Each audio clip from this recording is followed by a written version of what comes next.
আমাদের ষষ্ঠী পুজো হয়ে গেছে, পুজো করে নিয়েছি সকাল সকাল। প্রচণ্ড ঠান্ডা পড়েছে আজকে। আমাদের মা ষষ্ঠীকে ভাত দেয়, তাই এখানে ভাত দিয়েছে। সকলের পুজো করা হয়ে গেছে।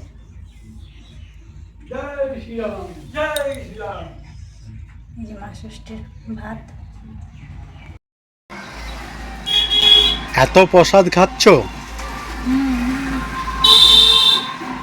মা অনেকগুলো চিড়ে দিয়ে দিয়েছিল, ওই জন্য এতগুলো প্রসাদ হয়ে গেছে। মশাই খেতে বসেছে পান্ত ভাত।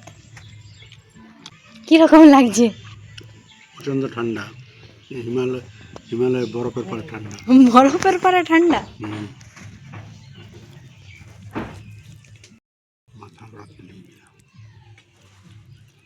কিন্তু মনে হচ্ছে কালকের থেকে আজকে বেশি সুন্দর দেখাচ্ছে। দেখাবে কি?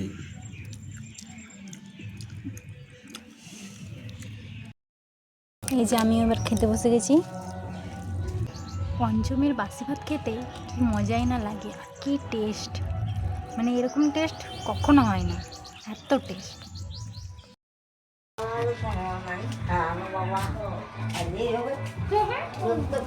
বেশ কিছুজন এসেছিল ঠাকুরের প্রসাদ নিতে, তাদেরকে মা দিয়ে দিয়েছে। এই যে এই হলো আটকলাই ভাজা, আজকে খেতে হয়।